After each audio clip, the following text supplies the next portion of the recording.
Hi, very good morning. I'm Dr. Janak Patel. I'm a general physician. I'm not an endocrinologist, but still I'll try to make this subject as simple as possible and very easy. So today we are going to discuss on what is oxytocin, what are the function, what is the physiology, and what are the disorders due to oxytocin, etc. So oxytocin is secreted, manufactured and secreted from hypothalamus. It is stored in what we call as posterior pituitary or neurohypophysis, and whenever there is a stimulus, oxytocin is released.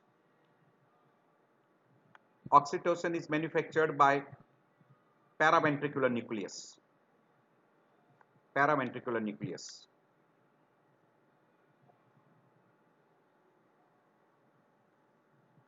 and supraoptic nucleus. It is also called as bonding hormone,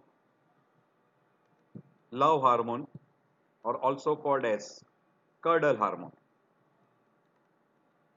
We'll be discussing under this heading introduction, action and functions, regulations, disorders, investigations, differential diagnosis, treatment and complications. We have already told you that oxytocin is secreted by paraventricular nucleus. Also we call as a magnocellular neurosecretory cells, or we call neuroendocrine system. It is stored in neurohypophysis, and the carrier is neurophysin 1. It is a 9 amino acid polypeptide. So basically, it is not a hormone of posterior pituitary, but it is stored in posterior pituitary and released whenever there is a stimulus. We call as a neurohypophysis hormone. It is manufactured in hypothalamus, released by hypothalamus, stored in posterior pituitary. So it is a hormone which is stored in posterior pituitary. We call oxytocin. Now, we have already told you that supraoptic nucleus secretes ADH hormone plus 1/6 of oxytocin, and paraventricular nucleus is the main nucleus which is producing oxytocin, as well as supraoptic nucleus also manufactures 1/6 of oxytocin. So do keep it in mind. Some amount of oxytocin is also manufactured by supraoptic nucleus. So we are going to discuss regarding an oxytocin. So after manufacturing an hypothalamus by paraventricular nucleus, which is main, 1/6 by an what we call as a supraoptic nucleus, it is released, stored in neurohypophysis, and whenever there is a stimulus, it is released into portal venous system, and that will have an effect on uterine muscle and mammary gland. So synthesis by hypothalamus, released from posterior pituitary whenever there is a stimulus. It will have an uterine contraction, so it will help in parturition, while in case of a breast tissue, it will act on a myoepithelial cells and it will give rise to milk ejection. It does not take part in milk production. So physiological action wise, it takes part in milk ejection by contracting myoepithelial cells. In a pregnant uterus, it will help in induction of labor. These are the two main actions.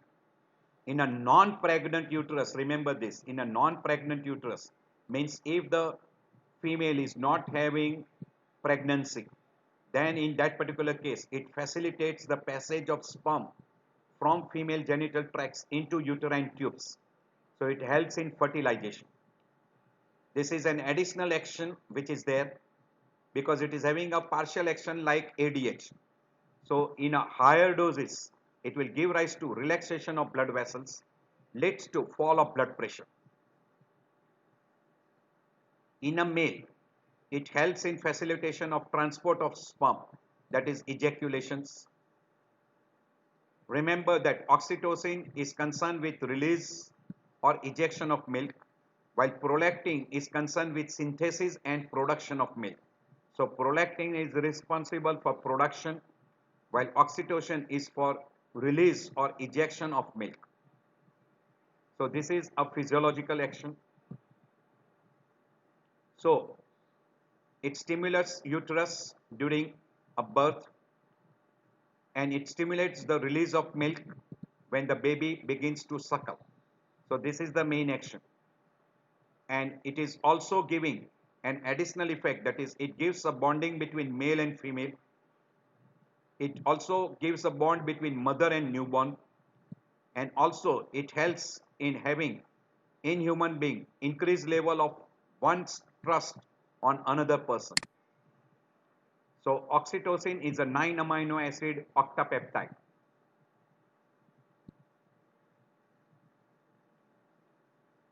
It also gives rise to genital contraction, and it produces orgasm during sexual intercourse.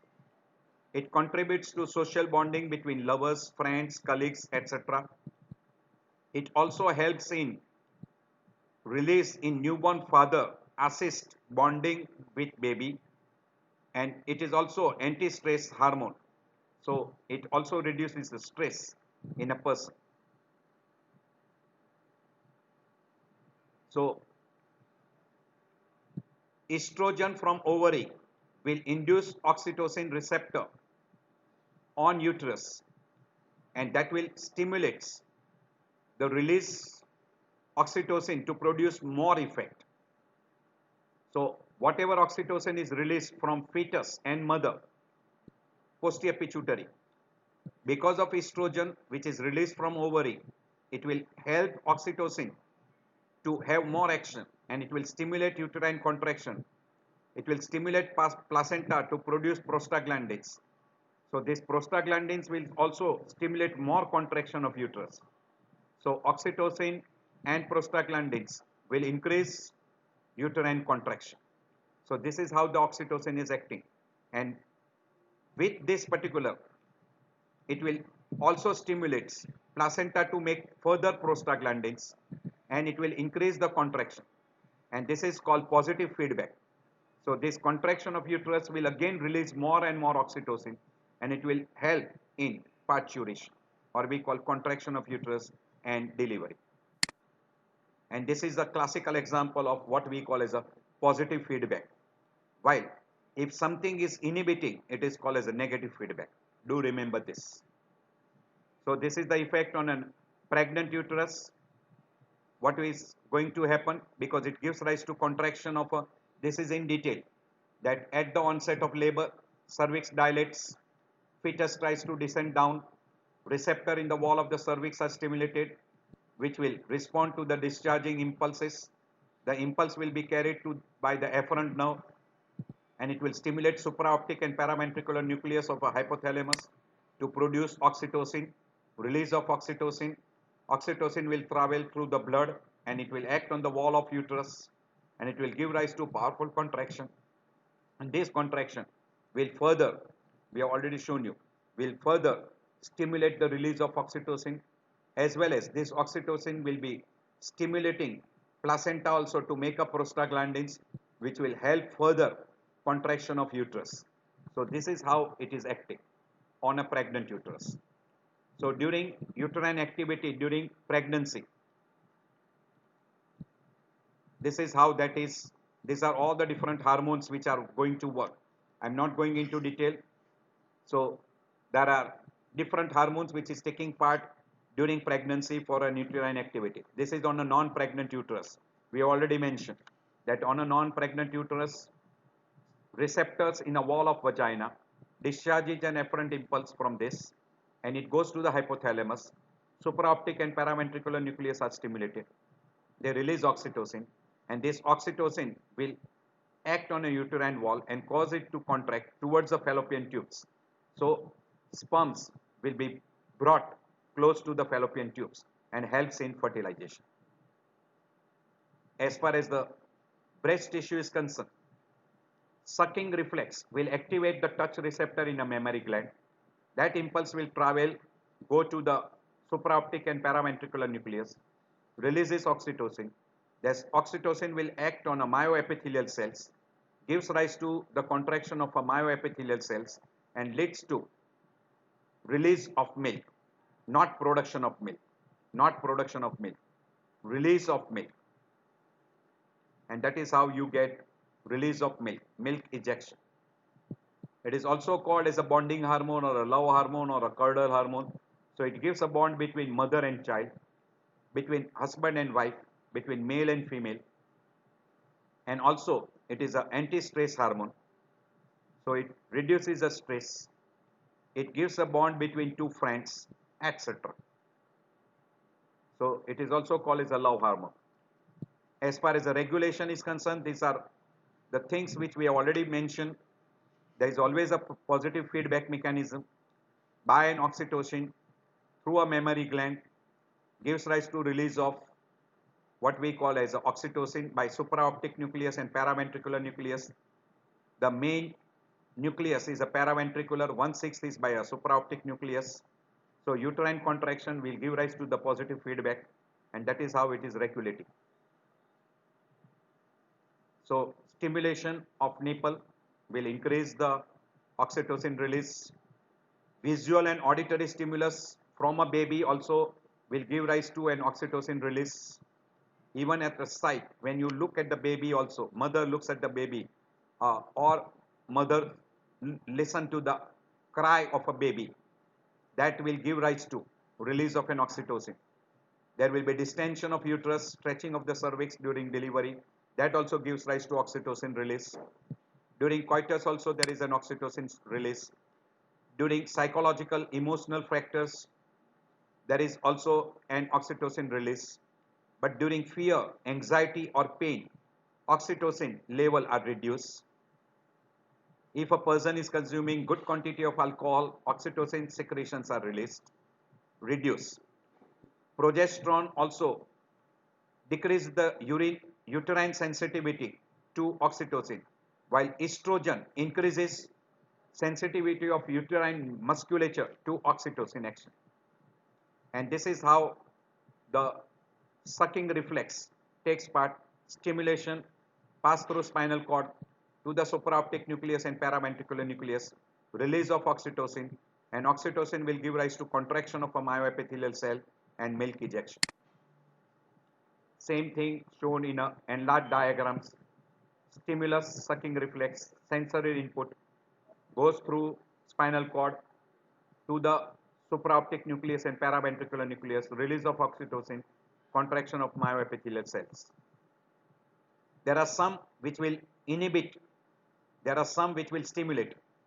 Light touch, sucking reflex, food intake, warm, light pressure, massage, sexual stimulation, calm and supportive environment, genital tract stimulation, while inhibitors, pain, fear, emotional stress, psychic factors, ethanol, cesarean section, norepinephrine, epinephrine, all this will inhibit the oxytocin production.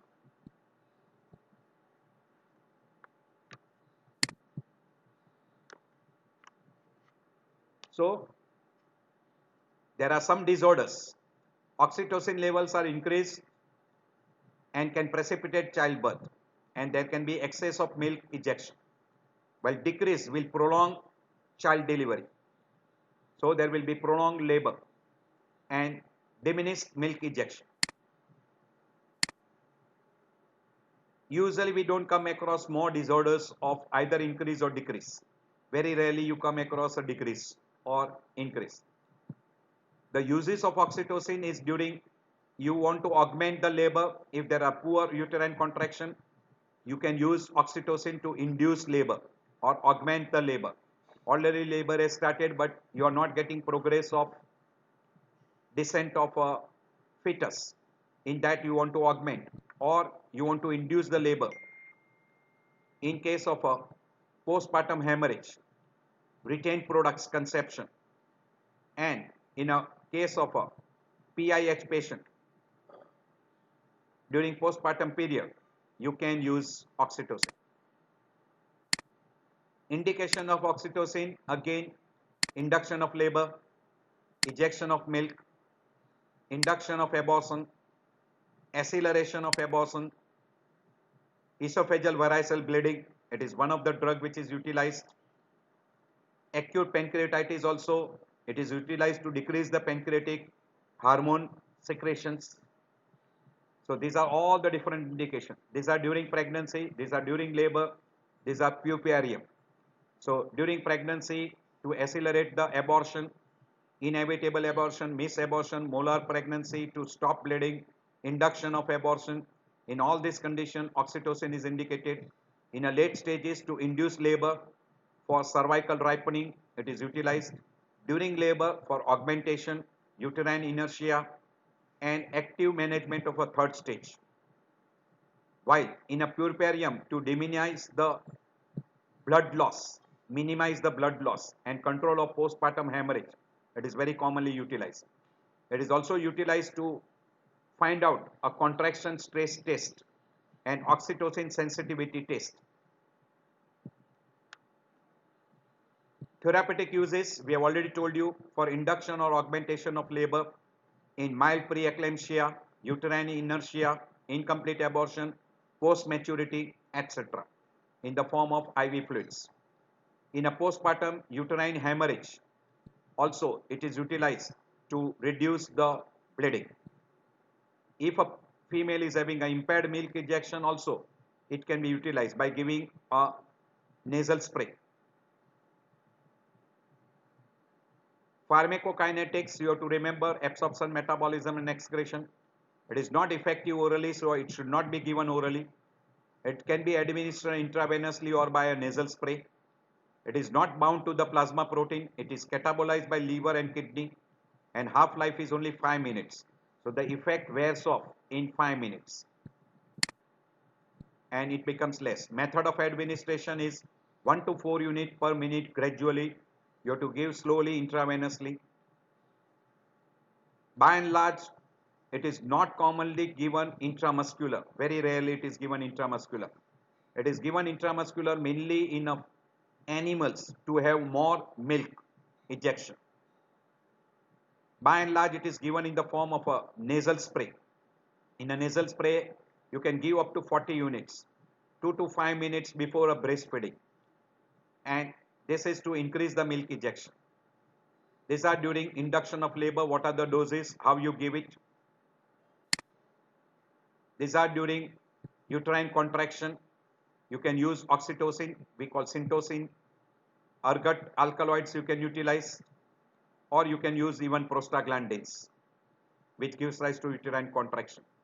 And there are other drugs which are called oxytocin. These are the drugs of a different chemical nature and they excite the contraction of the uterine muscles. We call oxytocin, ergot derivatives and prostaglandins. Oxytocin bolus transient, it will produce vasodilatation. To avoid hypotension, oxytocin is administered intravenously as a dilute solution and at a controlled rate. So if you give rapidly, there is always a chance of hypotension. So keep a watch whenever you are giving oxytocin IV. That is called oxytocin challenge test, which is usually done. While doing that particular oxytocin challenge test, you have to have a certain precautions. But by and large, this particular test should be done by an expert. So during an antepartum period, oxytocin induces uterine contraction transiently to reduce the placental blood flow to the fetus. So in an oxytocin test, measure the fetal heart rate to standardize the oxytocin infusion and provide information about the placental circulation reserve. In an abnormal response to the test, late deceleration in a fetal heart rate indicates fetal hypoxia and may be a warning for immediate cesarean delivery. So you can utilize to decide whether you want to have a cesarean or you want to have a normal delivery. So that can be utilized. While in a contraction stress test, assess the irritability of the uterus to oxytocin. 0.01 unit is given IV at the end of a spontaneous contraction, repeated at 1 minute's interval until the until induced contraction starts. Inference: failure of uterine contraction after 4 injections signifies uterus is unlikely to be responsive to the induction of the labor, and in that case you can go for cesarean. Industrial use, oxytocin is mainly utilized in a bovine, or we call as a animals like cow, buffalo, etc., to increase the production of a dairy milk. This is a misuse, should not be utilized. Potential adverse effects: person can get seizures, subarachnoid hemorrhage, tachycardia, severe hypotension, cardiac arrhythmias. If it induces severe uterine contraction, it can produce uterine rupture, pelvic hematoma, postpartum hemorrhage can be further aggravated, hypertonic uterine contraction, fetal distress, rapid and prolonged infusion can cause water retention, neonatal jaundice because it can cross placenta, and in a fetus it can produce neonatal jaundice. And do not give a rapid IV bolus for PPH because it can produce hypotension. Large doses can produce a sustained contraction, decreases placenta blood flow, and fetal hypoxia can be aggravated, leading to fetal distress. So these are all the side effects, or we call complications, or the contraindication for giving oxytocin. So these are some of the toxic effects we have already mentioned before. So these are the effect on the hypertonia, uterine ruptures, fetal distress, and placenta abruptio. So these are the effect what can happen during a postpartum period. So assessment before the augmentation and induction should be done to find out whether the augmentation should be done or induction should be done or not. So rule out any uterine surgery done on a previous cesarean or uterine surgery.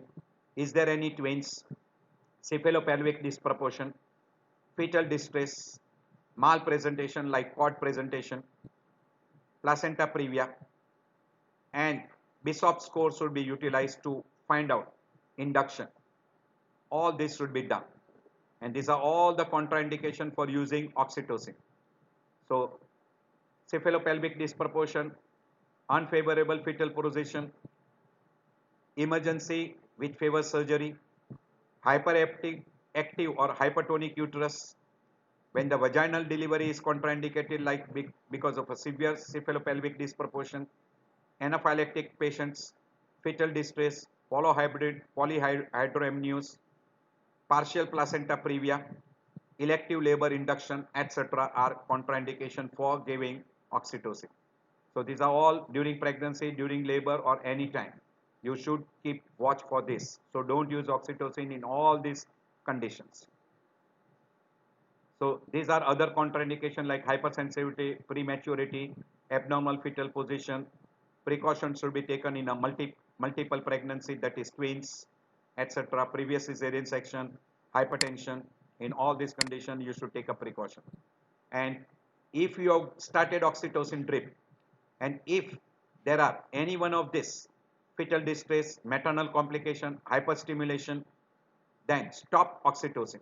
If there is an abnormal uterine contraction, then also stop oxytocin. So all this should be kept in mind. Difference between oxytocin and prostacyclins, which you should prefer, you can decide accordingly. I am not an expert. A gynecologist becomes an expert during that particular time. There are some drugs which are uterine relaxant, so they will have an opposite effect of oxytocin. They will be utilized in some condition like threatened abortion, to delay the premature labor, etc. I am not going into detail. You can use CCB, particularly nifedipine, also for that particular purpose. Prostaglandin synthetase inhibitors can be utilized like indomethacin, aspirin, ibuprofen. So I end my lecture here. So I hope this will be helpful to you. And once in a while, the person who is working in a gynec department, obstetric department, this will be beneficial. So do keep it in mind.